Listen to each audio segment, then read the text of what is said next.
Bismillahirrahmanirrahim.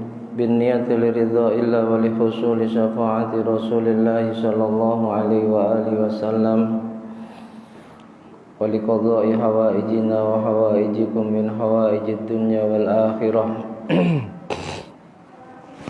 wa li futuhi qulubina wa qulubikum wa li futuhi qulubi jami'i auladina dzurriyyatina wa azwajina banatina talamidina tilmidatina wa jama'atina futuhal arifin futuhal ulama'il amilin wassalihin wa alama nabus salihun wa ila hadratin nabil mustafa sayyidina maulana muhammadin sallallahu alaihi wasallam wa ala alihi wa ashabihi ajma'in ila hadrati jami' masyayikhina nahya'i minhum wal amwat khasah ila hadrati magaji Ali Zudi magaji Abdul Hamid magaji Nur Ihsan magaji Abdul Karim magaji Mansur Dahlan magaji Mahrus Salim magaji Johari magaji Soleh magaji Muhammad Masum Johari magaji Ahmad Idris Marzuki magaji Imam Yahya Mahruz magaji Abdul Aziz Mansur magaji Maimun Zubair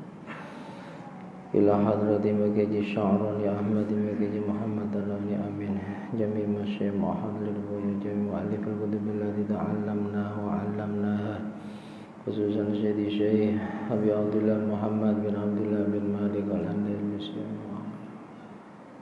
Sayyidina Imam Muhammad bin Ashabi al-Sunnah Sayyidi Syekh Nasir bin Muhammad bin Ibn Mas'ud al-Kundi rahimahumullah wa ajarakumullah. Al-Fatihah. A'udzu billahi minasy syaithanir rajim. Bismillahirrahmanirrahim. Alhamdulillahi rabbil alamin. Arrahmanir rahim. Maliki yaumiddin. Iyyaka na'budu wa iyyaka nasta'in. Ihdinas siratal mustaqim. Shiratal ladzina an'amta 'alaihim ghairil maghdubi 'alaihim waladdallin. Rabbi ighfirli wa liwalidayya wa lil mu'minina amin. Alhamdulillah. Alhamdulillahi wa kafa. Wassalatu wassalamu ala sayyidina wa maulana Muhammadinil Mustafa wa ala alihi wa ashabihi ahli sidqi wal wafa. Subhanaka la ilma lana illa ma 'allamtana innaka antal alimul hakim. Rabbi shrah li sadri wa yassir li amri wahlul 'uqdatam min lisani yafqahu qawli amin amma ba'd. Yang kami hormati dan kami muliakan segenap jajaran pengurus dan Dewan Kemakmuran Masjid Jami' Al-Ikhlas Komplek Bandar Sri Mas dan Aku Tahu, bapak-bapak, ibu-ibu, hadirin wal hadirat, jamaah salat maghrib Masjid Jami' Al-Ikhlas yang juga sangat kami hormati, kami muliakan. Mudah-mudahan dengan berkah istiqomahnya kita hadir dan duduk di majelis kemuliaan ini benar-benar menjadi sababiyah kita semua senantiasa dilimpahi rahmat, ridho dan ampunannya Allah, diselamatkan, dibahagiakan dan dimuliakan dunia sampai akhirat kita. Amin amin Allahumma. Bersyukur kepada Allah Subhanahu wa taala dengan ucapan alhamdulillahi rabbil alamin. Bersolawat dan bersalam kepada junjungan kita Nabi Agung Muhammad sallallahu alaihi wasallam dengan ucapan doa Allahumma shalli ala sayyidina Muhammad wa ala ali sayyidina Muhammad. Mudah-mudahan kita semua tergolong hamba-hamba Allah yang kelak di hari kiamat, bahkan mulai kita hidup di dunia ini, benar-benar mendapatkan pertolongannya Allah lewat syafaatnya Rasulullah. Amin amin Allahumma amin. Hadirin hadirat rahimakumullah, mari kita lanjutkan kajian rutin kita, kajian kitab Tanbihul Ghafilin, karya beliau Asy-Syaikh Abul Laits As-Samarqandi. Malam hari ini kita memasuki hadis yang ke-20, masih di dalam bab kengerian dan kedahsyatannya al-maut, kematian. Bismillahirrahmanirrahim. Qala al-muallif rahimahullahu ta'ala wa nafa'ana bihi wa bi ulumihi wa bi asrarihi wa bi anwarihi fid dharain amin. Wa ruwiya an Abdullah bin Mas'ur al-Hashimi qala Ja'a rajulun ilan nabi sallallahu alaihi wasallam wa qala ya Rasulullah ji'tuka litu'allimani min ghoraibil ilmi. Hadis diriwayatkan oleh beliau sahabat Abdullah bin Mas'ur al-Hashimi. Sahabat Abdullah bin Mas'ur al-Hashimi berkata, suatu ketika datang seorang laki-laki kepada baginda Nabi Muhammad sallallahu alaihi wasallam. Laki-laki itu berkata kepada Rasulullah, ya Rasulullah, ji'tuka litu'allimani min ghoraibil ilmi. Saya datang kepadamu ini untuk minta agar engkau ajarkan kepadaku ya Rasul min ghoraibil ilmi, tentang ilmu yang langka, ilmu yang aneh. Ajarkan kepadaku tentang ghoraibil ilmi, ilmu yang gharib, ilmu yang langka. Qala lalu Rasulullah sallallahu alaihi wasallam menjawab, ma sana'ta fi ra'sil ilmi. Wahai rajul, wahai fulan, apa yang telah engkau perbuat fi ra'sil ilmi, pada pokoknya ilmu. Apa yang telah kamu kerjakan pada pokoknya ilmu? Rasul bertanya kepada laki-laki tadi. Qala, lalu laki-laki tadi menjawab, wa ma ra'sul ilmi ya Rasul. Apa yang kau maksudkan pokoknya ilmu itu ya Rasul? Qala, lalu Rasul bertanya lagi kepada laki-laki tersebut, hal arafta Rabb azza wa jal? Apakah engkau mengenal, apakah engkau tahu tentang Tuhan yang Maha Agung? Qala, laki-laki itu menjawab, na'am ya Rasulullah, ya saya tahu wahai Rasulullah. Qala, lalu Nabi bersabda, famadza fa'alta fi haqqi. Kalau engkau benar sudah mengenal Allah, engkau benar mengaku sudah tahu Allah, apa saja yang kamu lakukan fi haqqihi, dalam hak-haknya Allah. Haknya Allah apa saja yang telah engkau tunaikan, yang telah engkau kerjakan? Qala, laki-laki itu menjawab, masya Allah, haknya Allah aku kerjakan semampuku sesuai dengan kehendaknya Allah. Aku berusaha maksimal menjalankan semua perintahnya, meskipun terkadang juga ada yang aku tunda, bahkan aku tinggalkan. Aku berusaha maksimal menjauhi dan meninggalkan larangannya, meskipun juga sesekali aku langgar. Itu yang aku lakukan fi haqqihi, pada haknya Allah. Masya Allah, sesuai dengan apa yang dikehendaki oleh Allah. Qala, lalu Rasul bertanya lagi, wa hal araftal maut? Apakah engkau tahu tentang kematian? Apakah engkau mengenal tentang apa itu kematian? Qala na'am. Laki-laki itu menjawab, ya Rasulullah, tentu aku tahu bahwa kematian itu artinya terlepasnya ruh dari jasad. Qala, lalu Nabi bertanya kembali kepada laki-laki tersebut, madza a'dattalah? Kalau engkau tahu tentang kematian, engkau juga meyakini bahwa kita semua akan mengalami kematian, apa yang telah engkau persiapkan untuk kematianmu? Ma'adattalah, apa bekal apa yang telah engkau persiapkan untuk kematianmu? Qala, Masya Allah. Laki-laki itu menjawab, Masya Allah, bekal yang aku persiapkan sesuai yang dikehendaki Allah.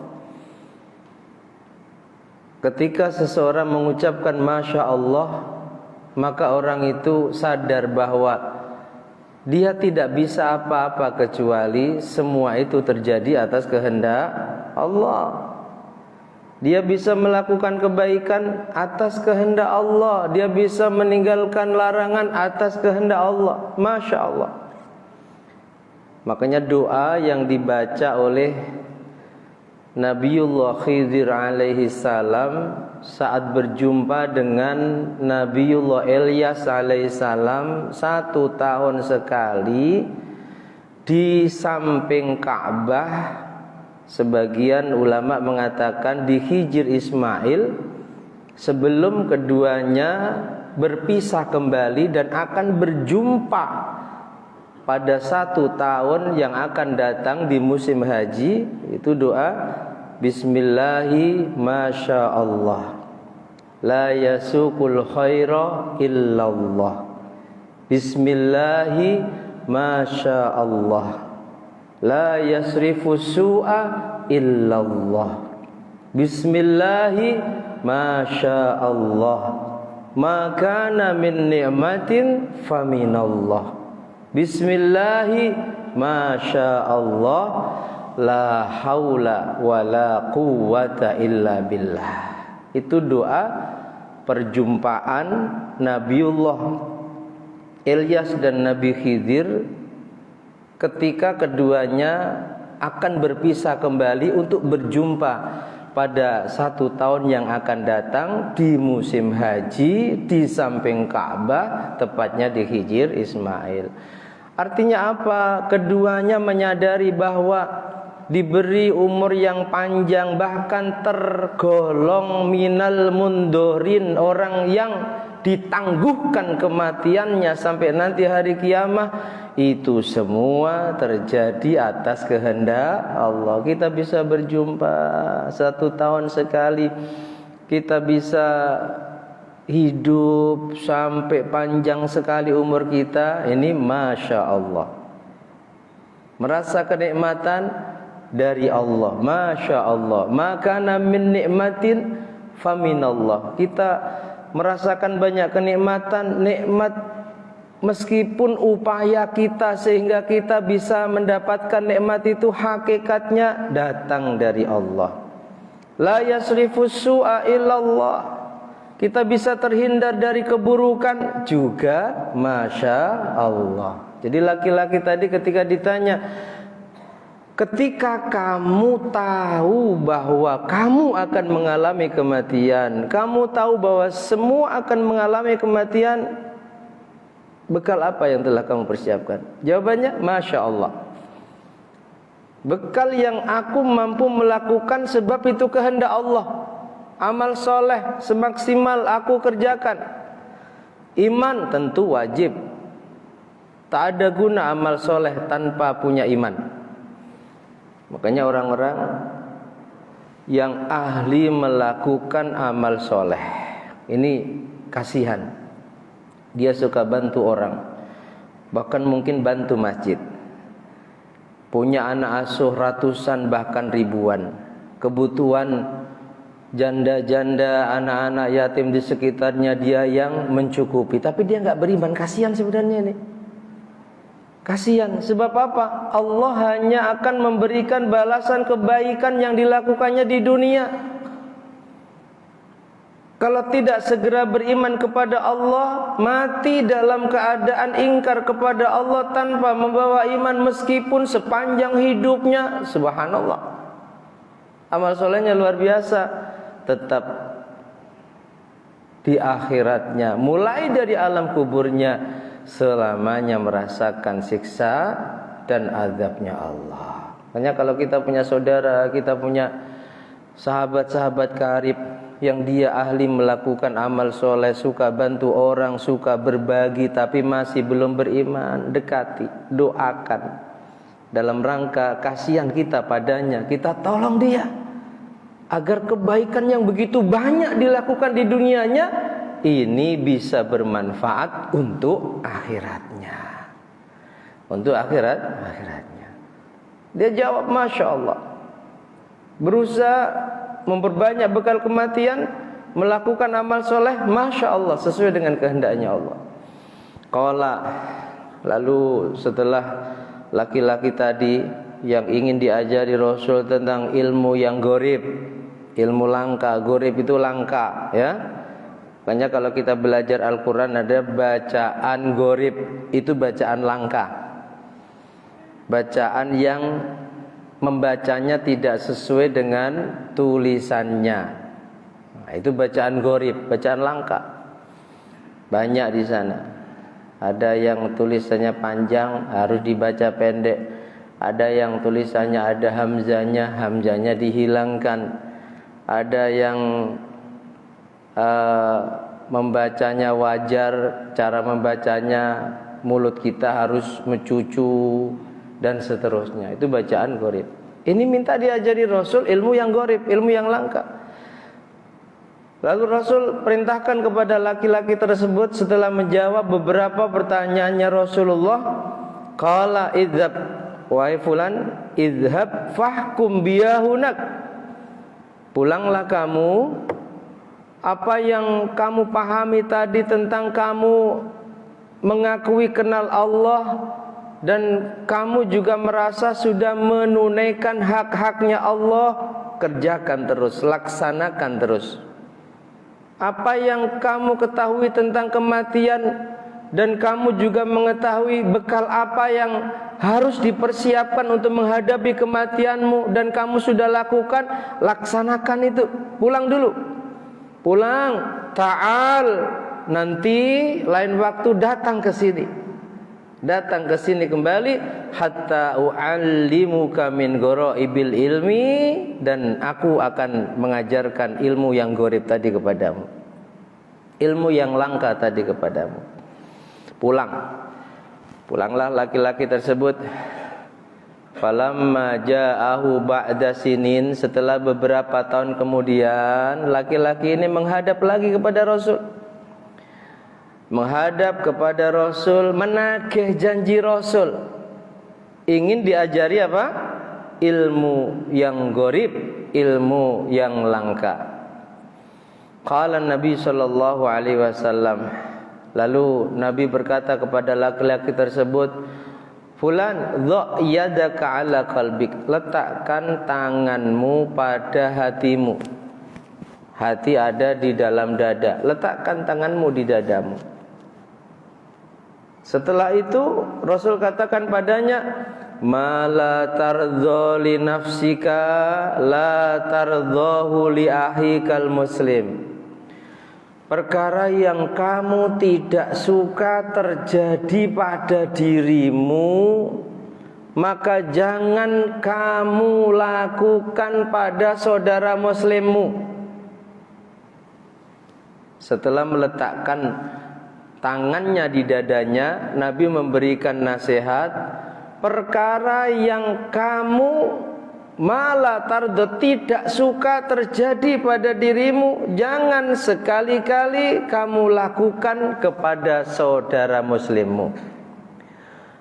Wa ma radaitahu li nafsik, dan sebaliknya perkara yang kamu ridho, kamu suka terjadi pada dirimu, fa'ardihi li akhikal muslim, maka lakukan perkara itu untuk saudara muslimmu. Wa huwa min ghoraibil ilmi, ini ilmu yang langka. Ini ilmu yang jarang diketahui oleh umumnya manusia. Apapun yang ketika kamu merasa mengalami perkara itu enggak suka, jangan kamu lakukan pada orang lain. Kamu nggak suka diomongkan, kamu jangan ngomongkan saudara muslimmu. Kamu nggak suka ditipu, kamu jangan menipu. Kamu nggak suka dicaci maki, kamu nggak suka dihina, kamu nggak suka dipermalukan. Jangan kamu lakukan itu semua kepada saudara muslimmu. Sebaliknya, apa yang kamu sukai ada pada dirimu, lakukan kepada saudara muslimmu. Kamu suka dibantu, kalau ada saudara muslim butuh bantuan, bantu.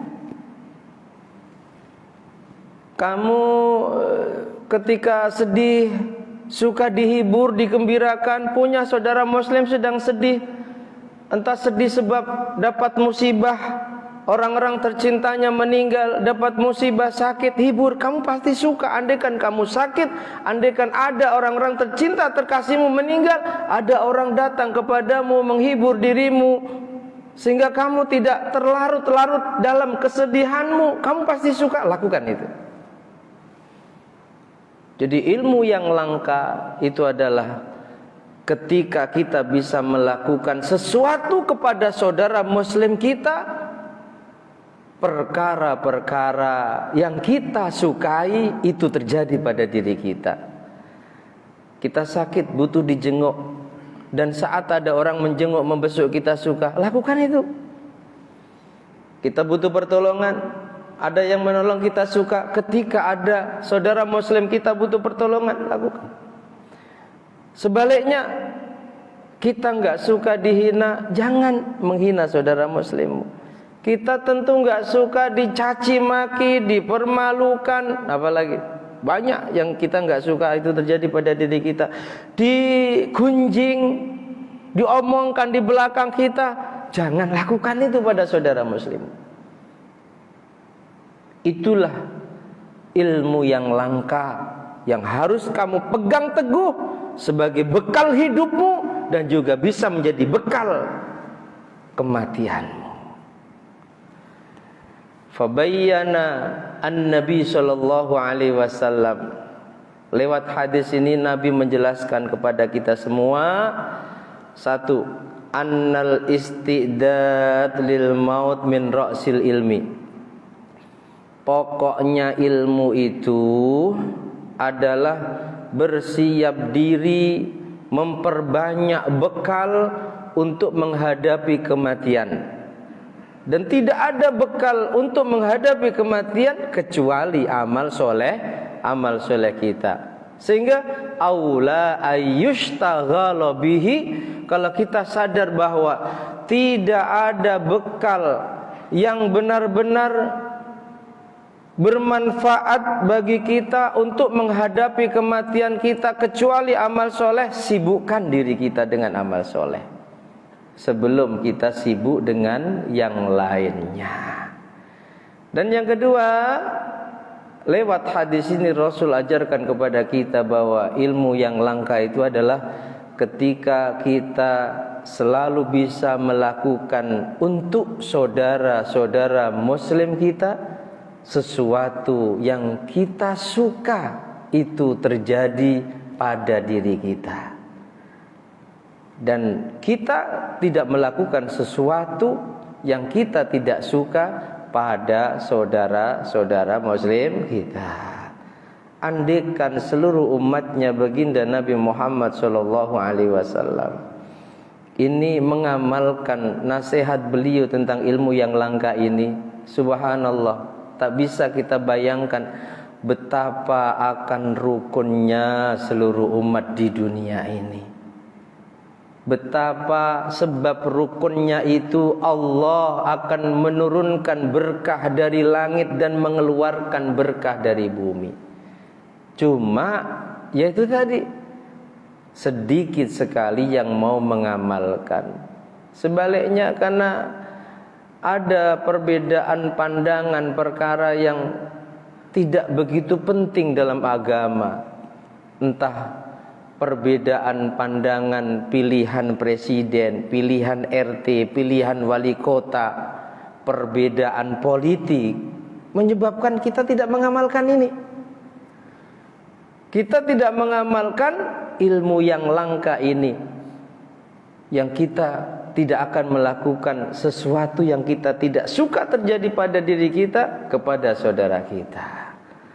Sehingga terkadang sebab perbedaan-perbedaan yang ketika kita bisa menyikapinya dengan ilmu dan dengan arif serta bijaksana, tidak akan menjadi sebab bermusuhannya kita antara satu dengan lain. Itu akhirnya kita bermusuhan antara satu dengan yang lainnya. Nah, ini mudah-mudahan bisa dipahami dan kita berusaha mengamalkannya. Sehingga apa? Sehingga di antara kita selalu bisa menjaga kerukunan meskipun berbeda pandangan politiknya, berbeda pilihan wali kotanya, gubernurnya, presidennya, kita tetap rukun. Amin Allahumma amin. Itu yang paling penting. Ya, jangan melakukan sesuatu. Ini orang enggak rukun kan karena enggak bisa ngamalkan ini. Dia melakukan sesuatu yang andaikan sesuatu itu ada pada dirinya, dia enggak suka.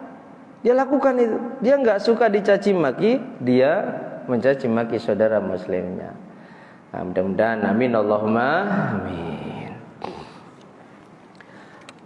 Hadis yang ke-21, ruwiya an Abdillah bin Masyur al-Hashimi. Rawinya sama dengan hadis ke-20, sahabat Abdullah bin Masyur al-Hashimi.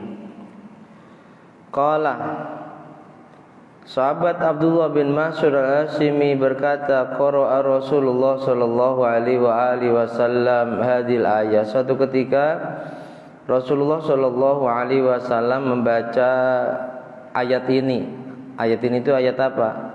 Ayat ke-125 surah Al-An'am yang berbunyi, a'udzubillahi minasyaitonirrajim.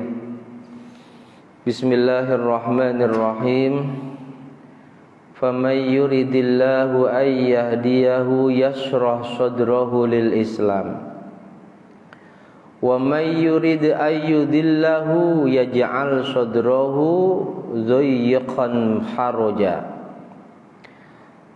Lalu Nabi juga membaca, lalu Nabi bersabda setelah membacakan ayat tersebut, idza dakhala nurul Islam al-qalb. Ketika cahaya Islam itu masuk di dalam hati, infasaha wan syaraha, maka hati itu luas, hati itu lapang. Fakila, ketika Nabi mengatakan demikian, hal lidzalika min alamah ya Rasulullah, apakah ada tanda hati itu lapang, hati itu luas? Qala, Nabi menjawab, na'am, ada. Hati seseorang itu lapang tandanya satu, iltajafa andaril ghurur, dia selalu menjauhi tempat-tempat yang penuh tipu daya, menjauhkan dirinya tempat-tempat maksiat, menjauhkan dirinya tempat-tempat yang di situ dipraktekkan kesenangan-kesenangan duniawi yang sampai melanggar syariat, dia jauhi. Wal inaba ila daril khulud, dan dia mendekati tempat-tempat yang di tempat itu dipraktekkan amaliyah, perbuatan yang bisa menjadi sebab dia bahagia selamanya di akhirat. Tempat-tempat maksiat dijauhi, tempat-tempat taat didekati. Wal istidad lil mauti qabla nuzulih, dan tanda orang yang hatinya lapang dan luas adalah ketika orang itu sisa umurnya selalu digunakan untuk memperbanyak bekal menghadapi kematiannya qabla nuzuli, sebelum dia mengalami kematian tersebut. Jadi Rasul ini membaca ayat, barang siapa yang dikehendaki oleh Allah, Al-An'am 125, ayyahdiyahu, mendapatkan hidayahnya Allah, maka yashrah sadrahu lil Islam, hatinya akan jembar, akan lapang, akan luas sehingga bisa menerima Islam. Sebaliknya, barang siapa yang dikehendaki oleh Allah ayyudillahu, tersesat, jauh dari hidayahnya Allah, maka yaj'al sadrahu dayyiqan harajan, Allah jadikan hatinya sempit, Allah jadikan hatinya sukar sehingga tidak bisa menerima hidayahnya Allah. Dan sahabat bertanya, tanda hati yang lapang luas itu seperti apa? Nabi menjawab, seseorang itu hatinya lapang dan luas tandanya ketika dia menjauhi tempat-tempat maksiat dan dia mendekati tempat-tempat ibadah. Tempat-tempat maksiat tak perlu dijelaskan secara rinci, paham. Tempat judi, tempat mabuk, tempat zina dan lain sebagainya dijauhi. Komunitas-komunitas yang bisa menyebabkan dia ikut bermaksiat dijauhi. Yang didekati adalah tempat-tempat ibadah. Perkumpulan-perkumpulan yang lewat perkumpulan itu orang banyak melakukan ketaatan kepada Allah. Ini tanda hati seseorang lapang dan luas. Dan umurnya ini, sisa umurnya selalu digunakan untuk mempersiapkan diri, memperbanyak bekal menghadapi kematiannya. Hadirin hadirat rahimakumullah, kita bisa memahami dari ayat ini bahwa orang dapat hidayah atau tidak dapat hidayah itu yuridillah. Orang yang sesuai kehendaknya Allah. Siapapun mereka, kalau Allah berkehendak memberikan hidayah, dia akan beriman. Meskipun mungkin lahir di tengah komunitas kafir, dibesarkan di tengah komunitas kafir, sekolahnya dari kecil sampai S2, S3 juga di sekolahan yang non muslim. Tapi ketika Allah berkehendak memberikan hidayah kepadanya, dia pasti akan menjadi orang yang beriman. Sebaliknya, ketika Allah berkehendak menyesatkan hambanya, tidak memberikan hidayah kepada hambanya, meskipun dia tinggalnya di komunitas muslim, lahir keadaan keluarga yang melahirkannya muslim, dibesarkan di lingkungan muslim, bahkan mungkin anak seorang kiai, anak seorang ulama besar, bahkan keluarganya para nabi dan rasul, pamannya nabi, karena Allah tidak berkehendak memberikan keimanan padanya, tidak beriman, bahkan memusuhi nabi. Abu Lahab contohnya, Abu Thalib, ini luar biasa. Kurang apa Abu Thalib itu? Nabi ikut Abu Thalib itu sejak umur 8 tahun. Ikut dalam keluarganya Abu Thalib. Bahkan Abu Thalib rasa kasih sayang dan cintanya kepada Nabi jauh melebihi rasa kasih dan cinta serta sayangnya kepada anak-anak kandungnya sendiri. Menyaksikan Muhammad sejak kecil orang yang tak pernah dusta, orang yang jujur, orang baik, tak ada perilaku-perilaku buruk pada diri Muhammad. Sampai dinikahkan. Ketika Rasul memproklamirkan dirinya menjadi Nabi dan Rasul, Abu Thalib pamandanya juga membackup penuh perjuangan dakwahnya. Sangat disegani oleh orang-orang kafir Quraisy. Selama Abu Thalib masih hidup, orang-orang kafir Quraisy ini enggak berani mendolimi Rasul dan pengikutnya secara fisik, segan sama Abu Thalib. Tapi karena Allah tidak menghendaki Abu Thalib dapat hidayah, meninggal dalam keadaan tidak beriman. Paham? Nabi Lot punya istri kafir. Nabi Nuh punya istri dan anak juga tidak beriman. Apa artinya? Kita jangan suka mengolok-olok orang lain. Ketika mungkin ada ulama punya anak yang belum mau menjalankan syariat, jangan diolok-olok. Kita harus mengambil pelajaran bahwa hidayah itu yang memiliki Allah. Siapa yang bisa mendapatkan hidayah? Orang-orang yang dikehendaki oleh Allah. Meskipun itu anak seorang ulama besar, bahkan istrinya Nabi, anaknya Nabi, pamandanya Nabi dan Rasul, kalau tidak dapat hidayah dari Allah, tetap mereka dalam kekufurannya. Menjelang meninggalnya Abu Talib, Rasul sangat berharap didampingi pamanda tercintanya agar meninggal dalam keadaan Islam. Di sebelah atau samping yang lain ada di sana Abu Jahal juga merayu agar, wahai Abu Talib, akankah kamu tinggalkan keyakinan nenek moyang kita hanya demi mengikuti keyakinan keponakanmu? Dan tegas Abu Talib mengatakan, wahai Muhammad, aku tidak bisa meninggalkan keyakinan nenek moyangku. Sedih Rasulullah. Ternyata Rasul, manusia yang paling mulia dan utama, bahkan manusia yang sebab beliaulah, laulaka Muhammad lama khalaqtul aflak, Allah ciptakan alam semesta, ternyata tak mampu memberikan hidayah kepada paman kandungnya.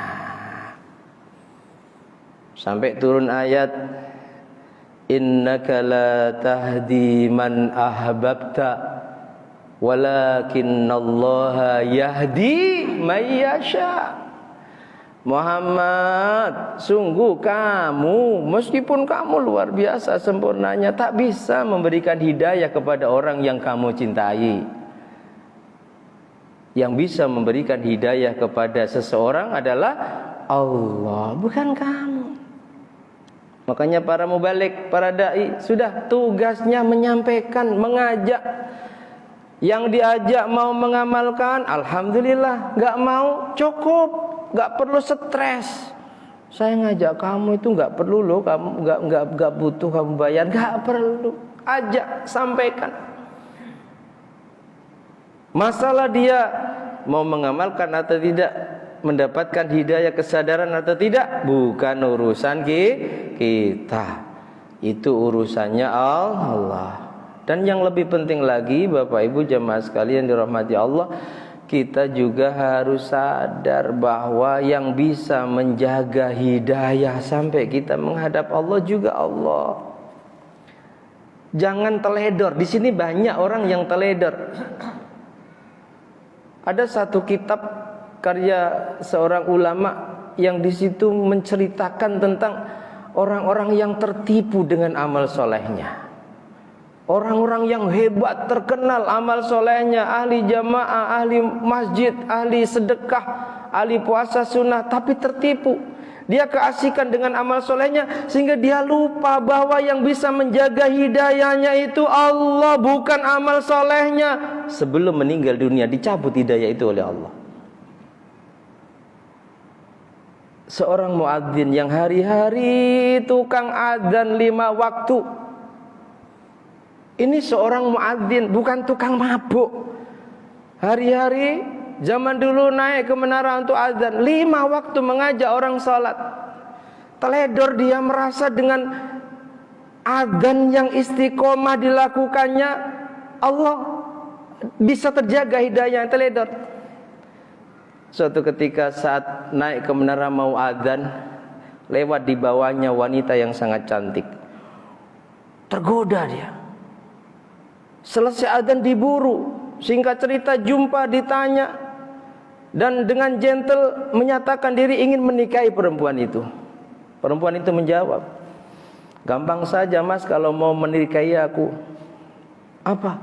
Gampang, yang penting kamu keluar dari Islam karena aku beragama Nasrani. Beres.